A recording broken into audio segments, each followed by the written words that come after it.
আম আম হচ্ছে বাংলাদেশের একটি মৌসুমী ফল, কিন্তু কিছু কিছু পদ্ধতিতে আম সারা বছরই উৎপাদন করা সম্ভব।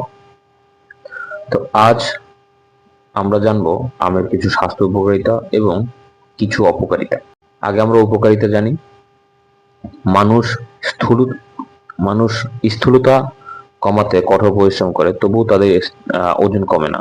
তবে আম খেলে স্থূলতা অনেকটাই কমে যায়। অনেক ডায়েটিশিয়ানও আমকে ওজন কমানোর ওষুধ হিসেবে বর্ণনা করেছেন, কারণ এর কোনো পার্শ্ব প্রতিক্রিয়া নেই। আমের রহস্য লুকিয়ে আছে এর গুঁড়িতে। আমের কার্নেলে দ্রবণীয় ফাইবার ও চর্বি থাকে। আমের গুঁড়িতে উপস্থিত ফাইবার এবং চর্বি শরীর থেকে অতিরিক্ত চর্বি কমাতে সহায়ক। আম খেলে ক্ষুধা কমে যায় এবং শরীর থেকে অতিরিক্ত ক্যালোরি বার্ন হয়। আমে লেপটিন নামক রাসায়নিক থাকে যা ক্ষুধা কমায়। কম কোলেস্টেরল আমে পাওয়া যায়। এতে এতে পাওয়া এডিপোনেটিক কোলেস্টেরল কমায় এবং ইনসুলিন উৎপাদন বাড়ায়, যার ফলে অতিরিক্ত চর্বি আপনা আপনি শক্তিতে রূপান্তরিত হয়। আম খেলে শরীরের রোগ প্রতিরোধ ক্ষমতা বাড়ে।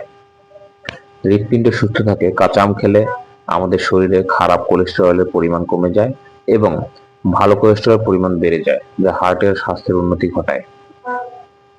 ত্বকের স্বাস্থ্যের জন্য উপকারী হচ্ছে আম। কাঁচা আম আমাদের ত্বকের স্বাস্থ্য বজায় রাখে। কাঁচা আমে প্রচুর পরিমাণ ভিটামিন সি পাওয়া যায় বলে ত্বকের সৌন্দর্য বৃদ্ধি পেতে শুরু করে এবং ত্বক নরম ও কোমল দাগমুক্ত করতে সহায়তা করে। শরীরে পানির অভাব পূরণ করে কাঁচা আম। আম খেলে আমাদের শরীরে পর্যাপ্ত পরিমাণে পানি স্বল্পতা পূরণ হয় এবং এই গ্রীষ্মের মৌসুমে আমাদের শরীরের সানস্ট্রোকের সমস্যা থেকে মুক্তি পেতে কাঁচা আমের ভূমিকা অপরিসীম।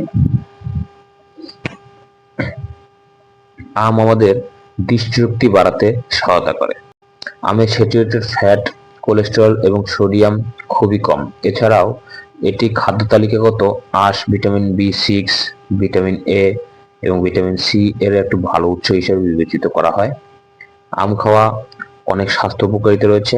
লিউকোরিয়া, রক্তাক্ত পাইলস এবং ফুসফুস বা অন্ত্র থেকে অন্তঃপাতের উপর এই গাছের আস্তরণ দেওয়া হয়। ছাল, মূল, পাতা, কষা, পিত্ত বা কফনাশক ইত্যাদি কাজে আম গাছের বাকল বা ছাল এর জুড়ি নেই। বিচ্ছুর কামড় বা কিছু কিছু গলা ব্যথা, হেঁচকিতে এই আমের পাতা খুবই উপকারী। এখন আসি এর অপকারিতায়। যেহেতু এটি প্রাকৃতিক চিনির একটি সমৃদ্ধ উৎস, তাই এর উচ্চ মাত্রায় গ্রহণের ফলে রক্তে শর্করার মাত্রা বৃদ্ধি পেতে পারে। তাই ডায়াবেটিস রোগীদের বেশি করে আম খাওয়ার পরামর্শ দেওয়া হয় না। যাই হোক, এটিও সত্য নয় যে একজন ডায়াবেটিস রোগীর মিষ্টি ফল এড়ানো উচিত, কারণ তারা ডায়াবেটিসের বিরূপ প্রভাব ফেলতে পারে।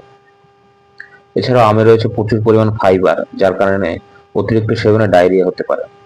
এটাও সম্ভব যে আম থেকে আপনার অ্যালার্জি আসে, তাই যারা আম থেকে অ্যালার্জি হয় তারা আম